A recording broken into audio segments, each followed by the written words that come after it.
আমরা যে সমস্ত আমলগুলো অনেক কষ্ট করে, অনেক পরিশ্রম করে, অনেক সময় ব্যয় করে, অনেক সময় অর্থ ব্যয় করে আমরা সম্পাদন করি, এই আমলগুলো এমন কিছু অপরাধ আছে, এমন কিছু পাপ আছে, এমন কিছু জঘন্য বিষয় আছে, সেগুলোতে লিপ্ত হলে আমাদের কষ্টে করা আমলগুলো নষ্ট হয়ে যেতে পারে।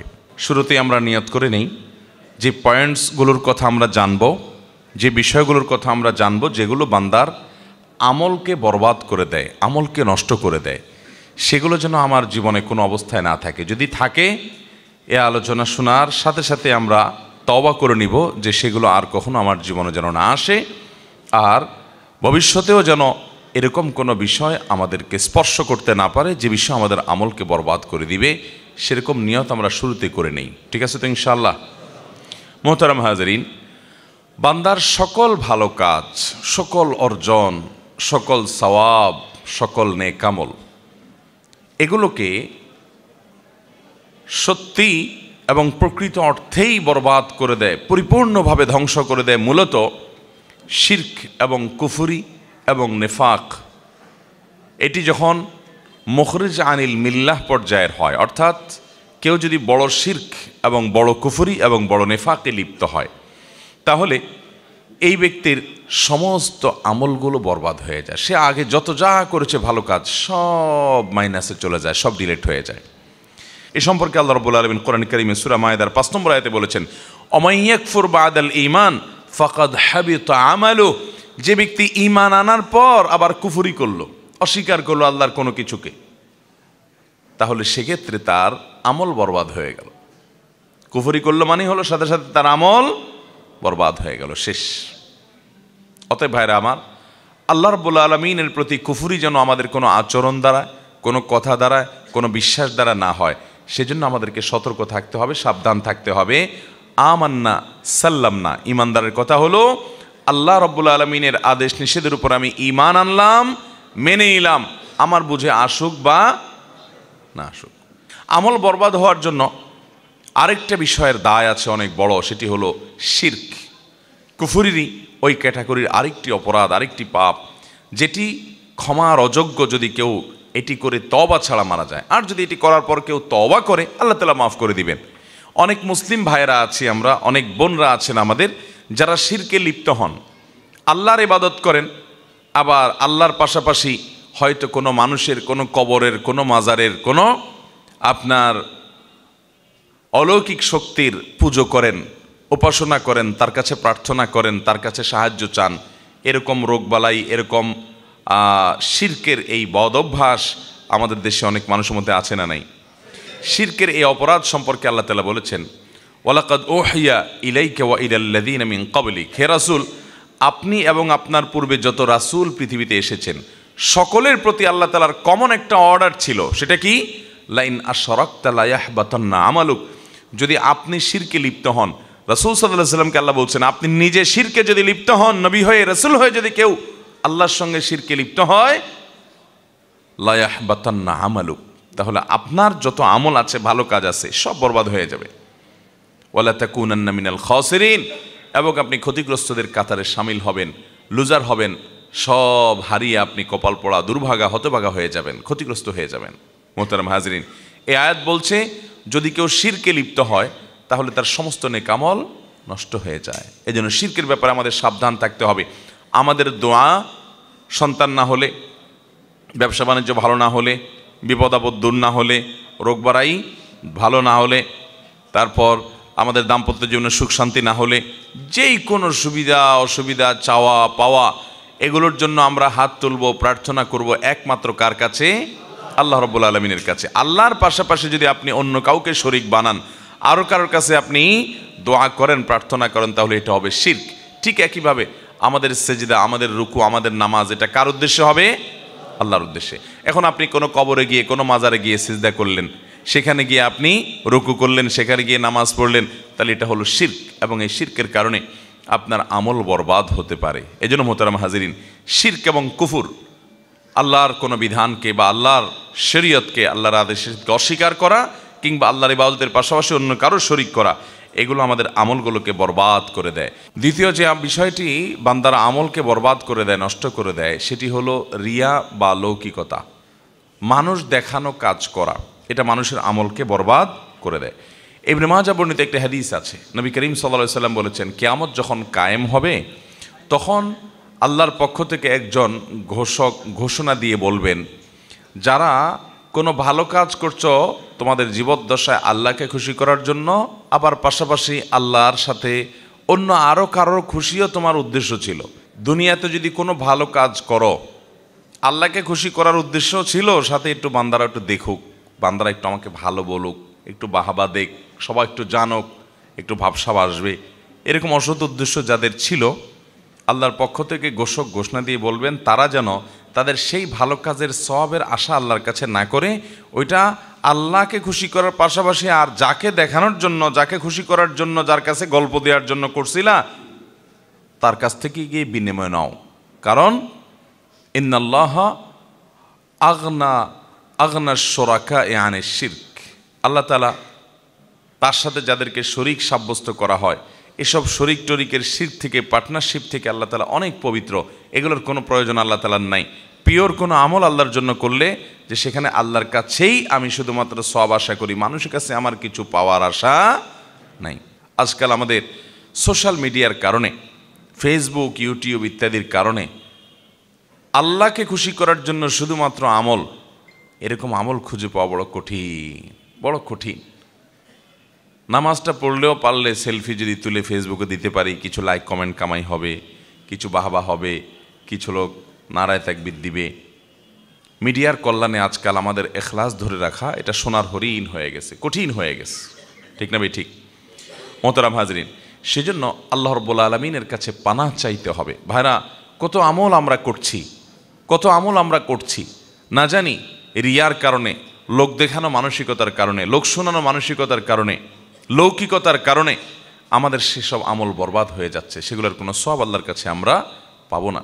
এজন্য একজন ইমানদার তিনি রিয়া থেকে নিজেকে বাঁচানোর জন্য আপ্রাণ চেষ্টা করবেন। বিশেষ করে আর্থিক ইবাদত, যে ইবাদতগুলো সওয়াব করার মতো, যেগুলো মানুষ দেখবে, দেখানো যায় মানুষকে, এই আমলগুলো মানুষকে দেখাদেখি করলে অনেক সময় নিজের মধ্যে ওই মানুষের কাছ থেকেও যে বাহাবা পাবো এরকম একটা আশা, এক্সপেক্ট চলে আসে, ঠিক না বে? ঠিক।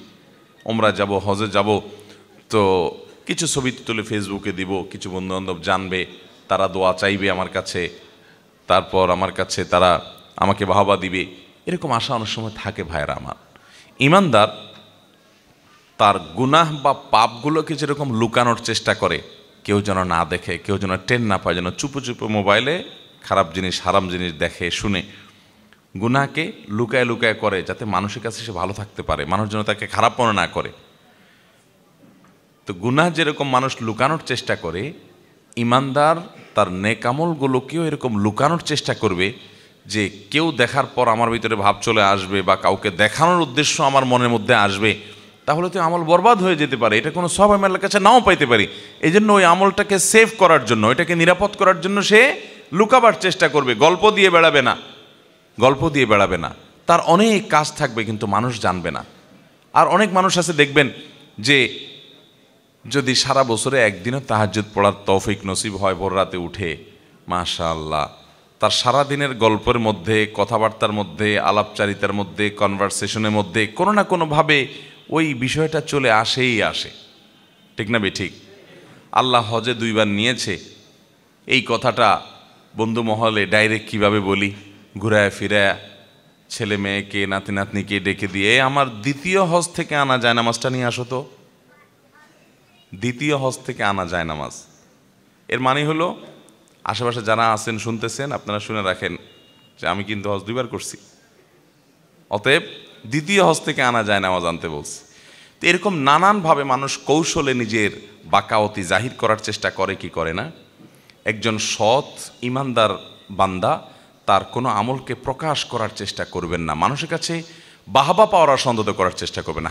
আমলকে শেষ করে দেয়, আমলকে নষ্ট করে দেয়, বরবাদ করে দেয় যে গুনাহ এবং পাপ, অপরাধ যে বিষয়, সেগুলোর মধ্যে থেকে একটি হলো হাসাদ বা হিংসা। অন্যের ভালো দেখতে পারেন না, কারোর সাথে আপনার কম্পিটিশন আছে, ওর ভালো দেখলে আপনার জ্বলে। এই রোগটা আমাদের মধ্যে আছে না নাই? ইমানদারের কলিজাটা হতে হবে ফ্রেশ। আমি কারোর ক্ষতি বা অকল্যাণ চাইবো না, সবার ভালো আশা করব।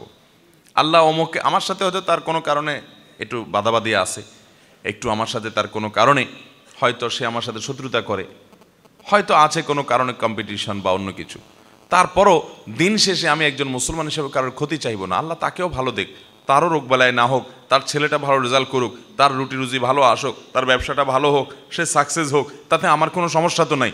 কারণ যে আল্লাহ তাকে দিচ্ছে, তাকে দেওয়ার কারণে কি আল্লাহর অভাব হবে, আমাকে দিতে অসুবিধা হবে এরকম?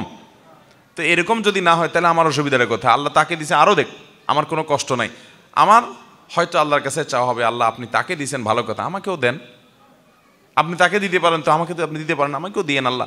তাকে দেন, আমার দুঃখ নেই, আরও দেন, আমাকেও দিয়েন আল্লাহ। এই হলো ইমানদারের মেন্টালিটি, এরকম থাকতে হবে।